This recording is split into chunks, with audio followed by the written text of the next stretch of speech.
One of the things that I look most forward to in Mexico at Christmas time is buñuelos. It's this very thin, crispy fritter, I guess you would call it. And we start with making a yeast dough. I'm going to tell you a little bit more about buñuelos in a minute, but we got to get the dough started here. This is a package of instant active dry yeast. I'm going to put that into a bowl and add the half a cup of water. Of course, everything will be in the recipes connected to this video. Usually what we will do is to add just a little bit of sugar to help get this thing started. And it's just enough to kind of make that yeast come back to life. And we're going to just let that sit for a minute and sit for a minute to see that the yeast is active. This is a standard thing. Some people say you can skip this step, but I always like to make sure that the yeast is really active before I go on to making the whole dough, so I don't waste anything in case it's not. Okay, so for the last 30 years, I've spent every Christmas in Oaxaca, and Oaxaca is known for these really famous stalls that have the buñuelos. Now, they make buñuelos that are huge, and I would never ask you to do that because it takes all kinds of special talent and equipment to do that with. So I'm going to show you how to make smaller buñuelos that are way, way, way more manageable. If you go over to Michoacan and you go to some of the big plazas that are in Morelia, the capital, or over in Pátzcuaro, you'll see these stalls there that have these huge, like 14, 15-inch buñuelos stacked up. Now, typically in Mexico, you will order them either what they would call mojado or rociado. Mojado would mean dipped into this piloncillo raw sugar syrup and pulled right back out. It's a little odd to most Americans because you take something crisp and you start to make it soft in this syrup. A little bit like a sweet chilaquiles, if you can kind of wrap your head around that. Or rociado would just be that same syrup sprinkled over the top. Now, my favorite dulceria or sweet shop in Mexico City, one that's been there for over a century, they make buñuelos and they sort of reduce the syrup and spread that on top or brush that on top. And what they come out with is my very favorite buñuelo. So if you go to Mexico and it's Christmas time, ask where you can find buñuelos. In Mexico City, you go out south into Coyoacán where they have lots of street performers and things like that, and you'll find the stalls where they're making buñuelos right in front of you. Okay, so I'm looking down here and starting to see a little bit of activity. Some of the yeast is starting to what I would call bloom. It's just sort of popping up. In a couple more minutes, we'll be to the point where we can see that it's really very active. I'm just going to let this sit for an hour so that we can continue on with the dough for the buñuelos. I have weighed out a pound of flour. Many of you know that I love to work with weights because that gives me consistency, not only in baking, but just in regular cooking as well. If you don't have a scale to weigh out a pound of flour, it's about 3 1/4 cups, but it all depends on how you pack it into those cups. So I'm going to take of my pound of flour about a half a cup of this. We're making what's called a sponge here. So I'm just going to stir the flour now into this active yeast and water and a little bit of sugar mixture. And this sponge will be the flavor of what we're making here. Some people don't do this part of it. They just go ahead and put everything together and make their dough. But I have found that if you'll do this step and leave this set for an hour at least, then you're going to have a much more flavorful buñuelo. I'll tell you, if you're planning ahead, and probably if you're going to make buñuelos, you're planning ahead, do this the night before, put this into the refrigerator and let it slowly mature at that colder temperature overnight. And I'm gonna work with one that we actually started here yesterday. Now's the time to transform this sponge into the finished dough. It's a pretty rich dough. It's gonna have a little butter in it. Most of the liquid in the dough is the eggs that I'm cracking into this bowl now. I'm going to use a small spoon here. about a teaspoon in there. I've got my small amount of butter at room temperature. I want these eggs to be beaten some before they go in. You'll see why in a second, because the dough is kind of heavy. Okay, so now into this flour is going to go our active sponge. I can smell it's very yeasty and it's very bubbly.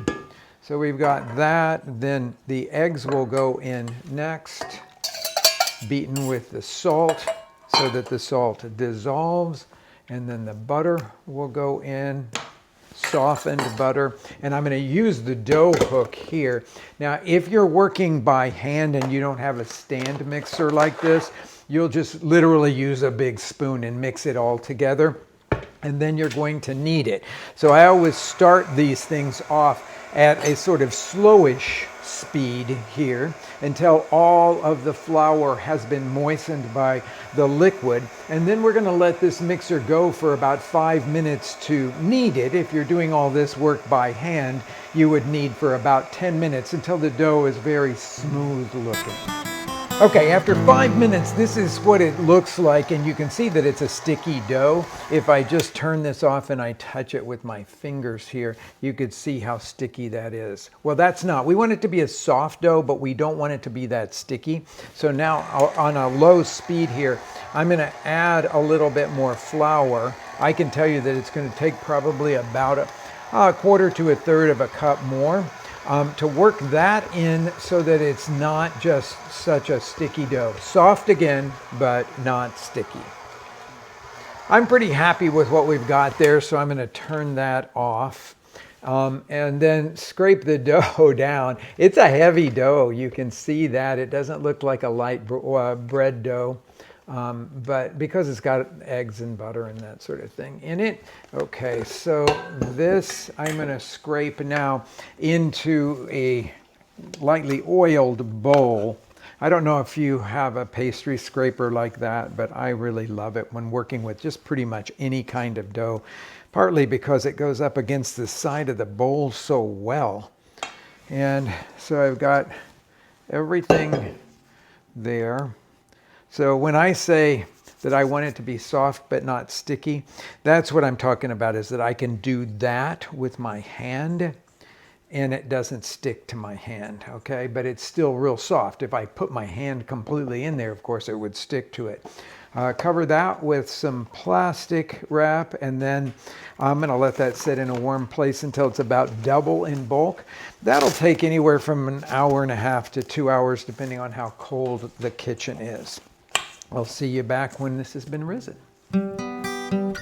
I thought we'd just take advantage of the time while the dough is rising to make the syrup. It is a piloncillo syrup. You could do this with dark brown sugar, of course, but piloncillo has its own unique flavor because this is completely unrefined sugar. This is cane, the juice out of just squeezed cane, sugar cane, that is boiled down, and it's not refined in any way, and so it makes these blocks of cone sugar. You can find these, of course, in any Mexican grocery store, but there's all kinds of things that you could find in other grocery stores besides brown sugar. You could get the palm sugar that's available in a lot of different places that will give you this really rich flavor as well. Okay, so I'm going to put the piloncillo cones now into a pan here and pour over the water.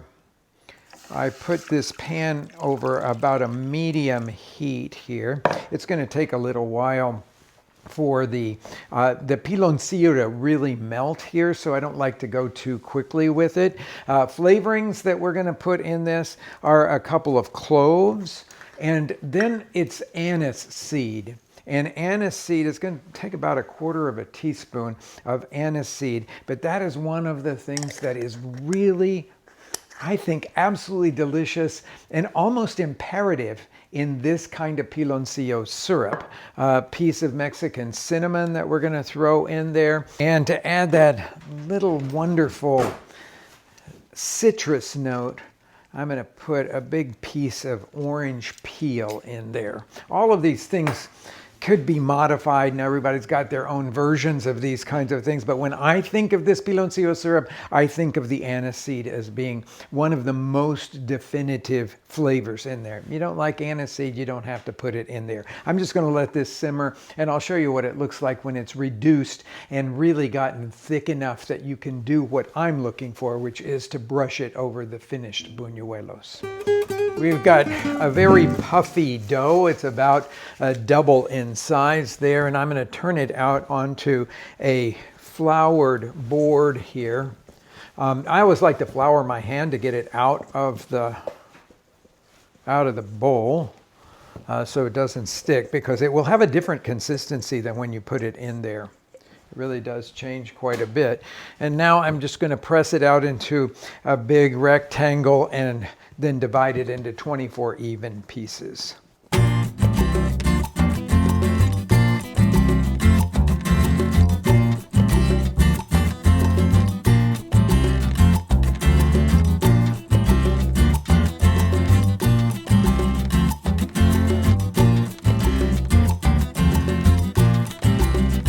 Okay, the first thing that we need to do is to roll out the little ball of dough. I like to press it out a little bit just to flatten the disc there. And then I'm using a small rolling pin that I bought in northern Mexico that was designed for rolling out flour tortillas.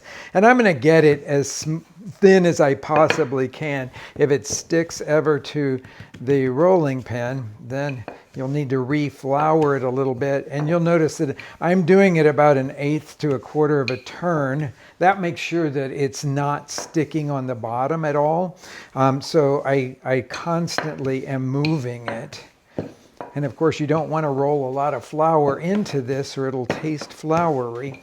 So I'm going to get it out to about 6 inches, maybe a little bit more, and then I'm going to stretch it to 8 inches. And this is the cool thing that you'll see when you see the street vendors making this. They're stretching them over a cloth-covered pot. Now, in Mexico, they typically will use a bean pot, an earthenware bean pot like this.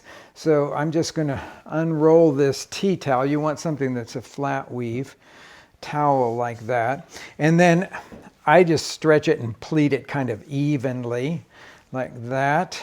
And then again, on this side, we'll tuck all of the tea towel underneath here, go back around and re-pleat it to make sure that it's looking nice. You don't have to fuss with this too much, but most people actually just take a rubber band to keep the tea towel in place. So we stretch that over there, nicely pleated. I need to put a little bit of flour now into this. And this is what we're going to stretch it over. Of course, if you don't have a earthenware bean pot, you don't need one. Just any kind of bowl that you could cover with a tea towel will work for this. Okay, now this rolled very thin piece I'm going to stretch. So you want to drape it kind of evenly over all of this, and then just go around and you're going to stretch it with keeping your thumb on the outside and your other fingers underneath. You're going to sort of stretch it and drape it. Stretch it and drape it like that. And what you're using is gravity to keep it secured on the other side until we have about an 8-inch piece. So my hand span is about 8 inches, so that's about the right amount there. And then we want to poke 5 or 6 little holes in it, like little 1/4-inch ones. That'll allow steam to come out as we are frying this. So I've got this at 360 degrees right now. So I'm going to lay this buñuelo into the hot oil. And you'll notice right away it'll start blistering. You can see that the steam is escaping, but I'm using my tongs to kind of keep it submerged here. Okay. It'll take about a minute on each side. Okay, once it's gotten to a golden brown color, pick it up and drain all the oil off of it and then drain it on paper towels. I'm going to make a few more of these guys.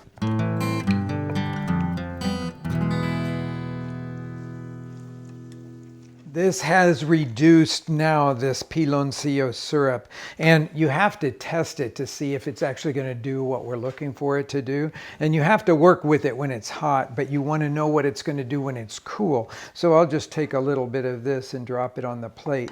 And this plate I had in the refrigerator so that it could be a really cold plate.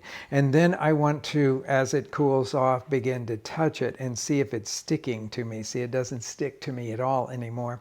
So that means that it's exactly at the right place now. So we're ready to, well, I was going to say brush. I was going to say spread it on, but it's really going to be brushing it on. Oh, by the way, you have all of the spices in here and the orange peel, all of that stuff. You'd probably want to pour that through a strainer right now before you go on to doing it. But I'm just going to show you what this is like. If the piloncillo syrup cools off and it gets really thick, just rewarm it in a microwave for a few seconds and it'll soften up again.